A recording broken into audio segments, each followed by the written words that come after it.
Yeah, I got another one.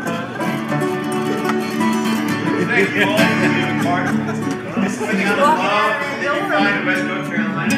That I think is a great testimony to folks who came from out of state. It's their fourth attempt at trying to get married in these hills, and we're finally gonna make it work tonight. None of us knew anything about this a few hours ago. So I love that. You never know when love's gonna strike. It's a beautiful love. Ready? Go.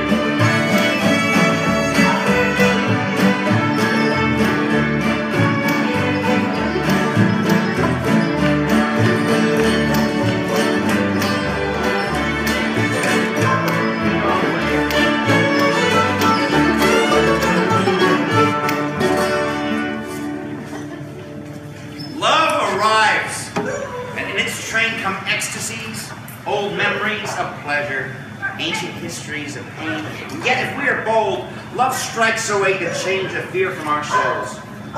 We are weaned from our timidity. In the flush of love's life, we dare to be brave, and suddenly we see that love calls us all we are, all we will ever be. And yet, it is only love. I am honored to be here with you to celebrate your relationship and your commitment to one another, and with all of you perfect strangers. I mean, you're perfect. You're all here as concelebrants, humble arbiters and conduits of the vows that Melinda and Lex are about to share. Marriage is more than just this today.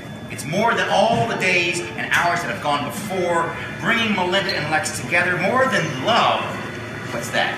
It's about dependability and interdependence, in balance with equality, growth, freedom, and respect. This is the sweetest of relationships, the deepest of friendships. It is woven of tenderness and romance, of trust, respect, communication, and laughter shared. And what of this perplexing topic of love? Indeed, this is a four-letter word. Topples our apple carts, rearranges the furniture of our lives. It's a fire. And whether or not it's going to keep us warm or burn down our house from one day to the next, we probably never know. Probably in the end, it'll do a little bit of both. But Melinda and Lexi won't care. Why? Because you are in it. When you get in the saddle, you brace yourself for the ride. In fact, when in doubt, just look to your horses to teach you about them. Take the hurdles in stride. Loosen the reins. Be free-spirited. Keep the birds from under your saddle. Carry each other when you need it. Keep stable. And gallop on to greatness. Melinda and Lex, we're here to speak the most important words we never know how to say today.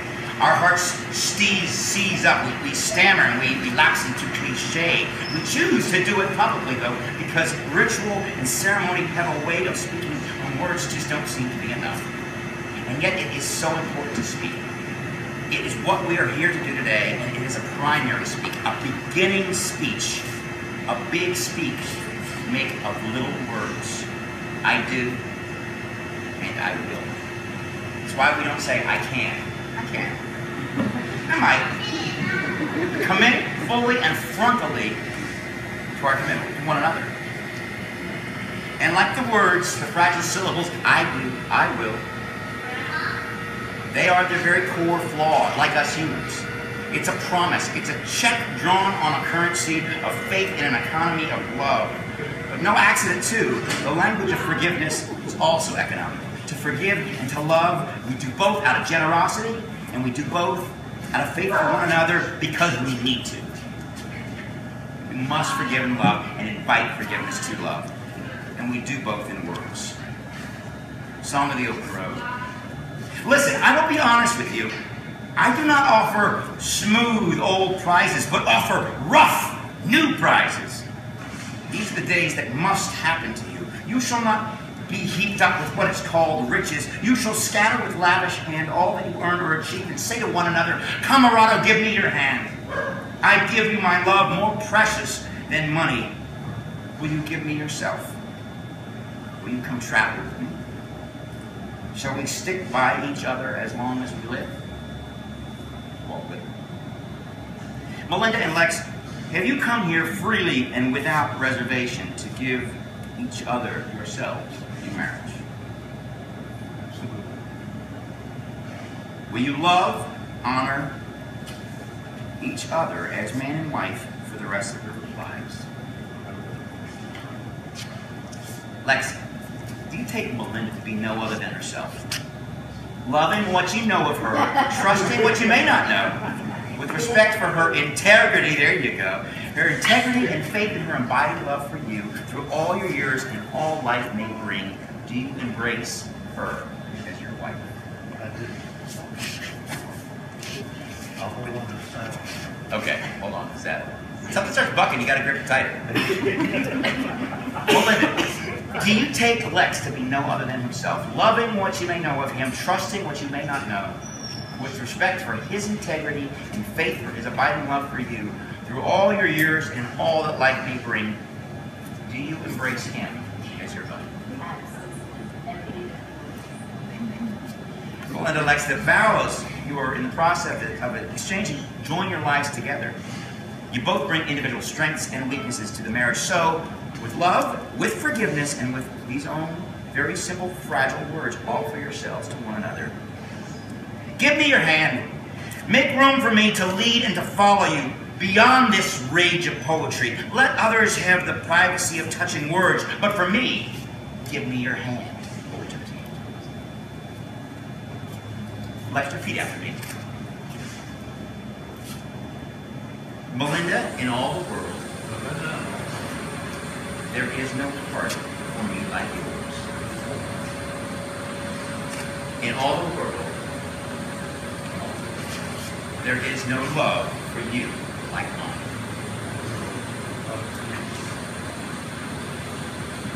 Melinda, repeat after me. Lex, in all the world, there is no heart for me like yours. In all the world, there is no love for you like mine. Love is a high inducement. Calls the individual to ripen, to become something of himself to the world for another's sake. It's a great exacting claim upon them. Something that chases them out and calls them to both to do vast things. The kiss you are about to share is not a new kiss. It is a continuation of an uninterrupted kiss.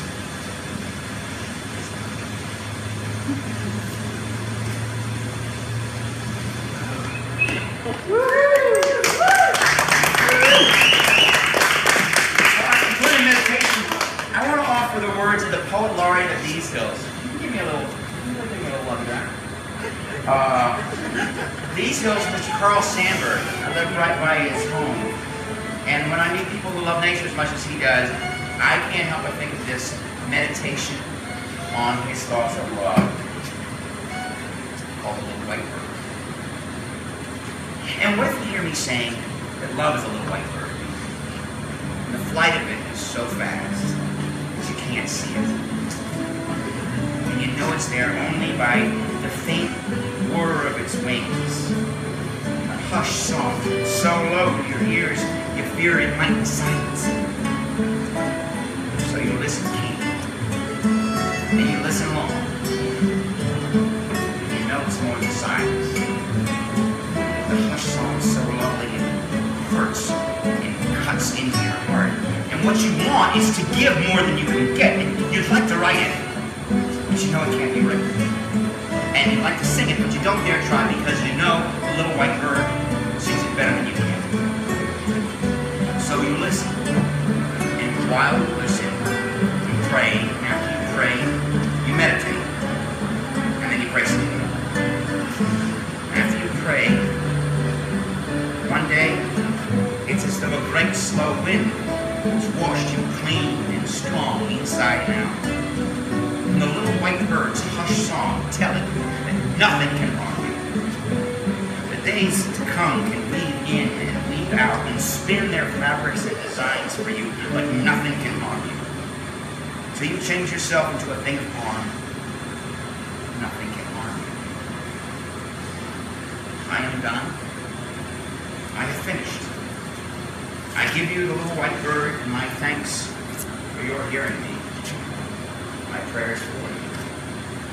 My deep, silent prayers. By the power vested in me in the state of North Carolina, I pronounce you husband and wife. May you always live and love like someone left the gate.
Well, I do non-denominational stuff. I mean, give me the doctrine, I couldn't.